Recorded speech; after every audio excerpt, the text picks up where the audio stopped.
안녕하십니까. 행복이 먼저다. 오늘은 감사함의 파워라는 제목으로 몇 말씀 같이 나오도록 하겠습니다. 제가 어려움을 버틴 이유는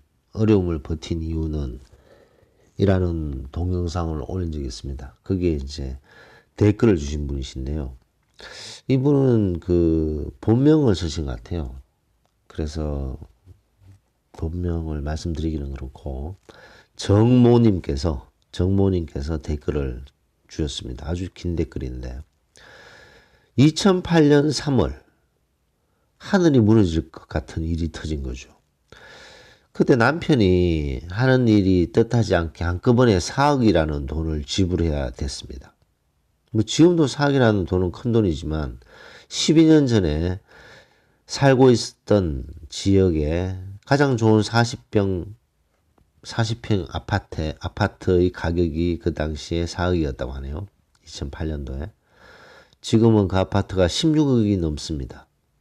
아무런 생각도 할 수 없는 상황에서 살아내기 위해서 붙잡았던 것은 감사였습니다. 늦은 나이에 가슴으로 생후 2개월 된 딸아이를 낳았습니다.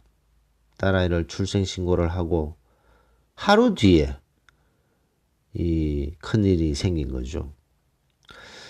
그 순간 일의 순서가 소중한 딸이 내 품으로 오고 그 뒤에 이 남편의 사업이 잘못되어서 4억을 물어내야 되는 그런 일이 생겨서 다행이다, 감사하다 생각했는 거죠.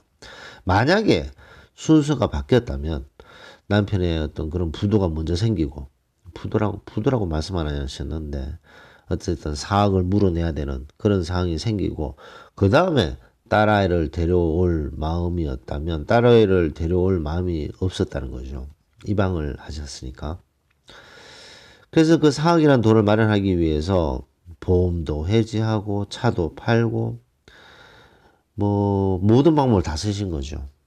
그래서 친정의 도움을 얻고 대출을 받고 그래서 그 많은 채무를 해결을 하셨습니다.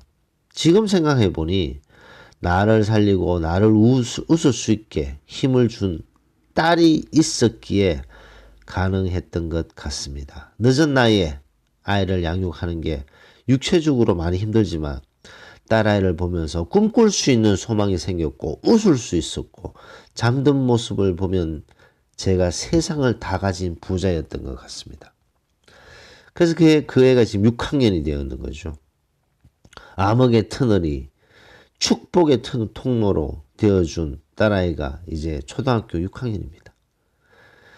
2학년 가을에 입양이란 사실을 제 나름대로 스토리를 만들어 얘기를 했는데 뭐 아주 자연스럽게 받아들이고 잘 자라고 있습니다.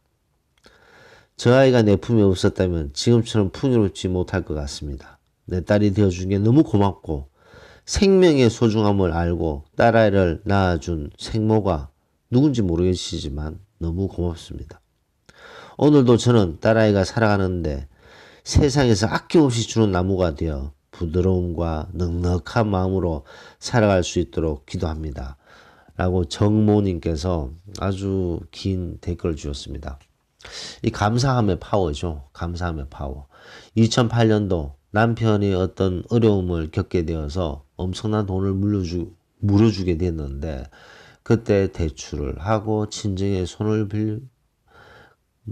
오빠 옳게 돈을 빌리고 그래서 그걸 메꾸면서 너무나도 힘든 시기를 보냈지만 그 딸아이가 있어서 그걸 잘 버텼다라는 말씀이죠. 자, 여기서 생각의 전환이 또 상당히 중요합니다. 왜냐하면 딸이 들어와서 그 어려움을 극복하는데 큰 힘이 되었다라고 이제 생각을 하신 것이 되게 감사한 거죠. 근데 이렇게 힘든데 또 내가 낳지도 않은 애를 내가 키운다. 뭐 그렇게 생각하면 또 더 힘들 수도 있잖아요. 그래서 이분은 근본 감사함을 잘 느끼는 그런 분이 아닌가 생각됩니다. 이제 그런 분들이 결국에는 세상을 밝게 만들지 않나 생각이 되고 그런 감사함이 있어야 된다는 거죠. 이게 매사에 감사하는 사람이 있고 매사에 불평하는 사람이 있습니다. 그 사람 얘기를 들어보면 알죠. 한 5마디, 10마디만 해보면 아, 이 사람은 불평을 하는 사람이구나. 아, 이 사람은 감사할 줄 아는 사람이구나. 진심으로.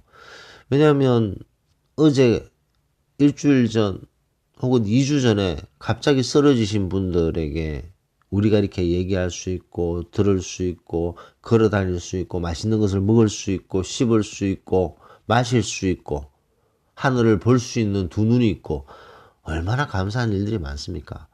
물론 이런 것들을 남들도 다 하는데 감사할 필요가 있느냐라고 얘기하시는 분도 있겠지만 그런 분들은 다른 감사한 일이 있어도 감사함을 잘 모른다는 거죠. 매사에 감사하는 사람도 있어요. 이 코로 들어오는 이 공기를 감사하는 사람 있을까요? 공기를 감사하는 사람이 있을까요? 감사하는 사람이 있습니다. 미세먼지가 있든 없든 내 코로 들어오는 이 산소를 감사하는 분들이 있죠. 그런 분들은 매사를 감사하게 생각합니다. 길을 지나가다가 돌멩이 하나를 봐도 감사함을 느끼고 길을 지나가다가 잡초 하나가 자라고 있는 모습을 보더라도 감사함을 느끼시는 분들이죠. 그럼 매사에 감사함을 느끼시는 분들은 항상 일들이 어려움을 겪더라도 일이 잘 풀리게 되어 있습니다. 그것을 어려움이 있더라도 그걸 슬기롭게 극복할 수가 있게 되고 어떤 난관이 있더라도 그것을 슬기롭게 잘 대처할 수가 있게 되고 점점 발전하는 사람으로 거듭 발전을 하게 되는 거죠. 왜냐? 감사함을 마음에 깔고 있기 때문에. 그래서 이 감사한 마음을 가지고 있는 분들을 보면 항상 마음이 편안하시잖아요. 얼굴에 벌써 쓰여 있어요. 나는 평소에 감사함을 느끼고 삽니다. 라고 이렇게 얼굴에 쓰여 있습니다. 얼굴에 쓰여 있고 얘기를 해보면 그게 느껴지는 거죠. 그래서 그런 분들은 마음이 따뜻하고 고운 분들이죠. 근데 불평을 하는 사람들은 매사가 불평이에요. 한번 유심히 들어보십시오. 매사가 불평, 매사가 불평.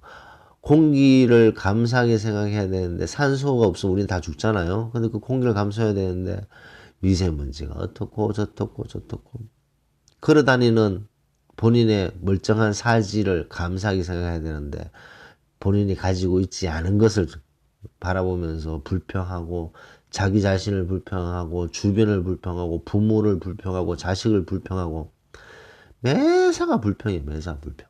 그런 사람들은 시간이 지나면 지날수록 몰락할 수밖에 없는 거죠. 그래서 이 정모님께서 그 어려운 상황에서도 잘 버티고 이겨냈던 것이 바로 이 감사함.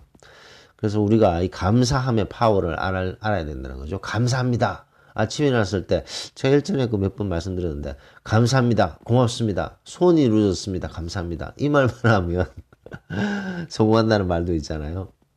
말버릇의 기적이죠. 말버릇의 기적. 감사합니다. 고맙습니다. 소원이 이루어졌습니다. 감사합니다. 감사합니다. 감사함의 파워에 대해서 오늘 몇 말씀 나눠봤습니다. 너무 말씀드리겠습니다. 감사합니다.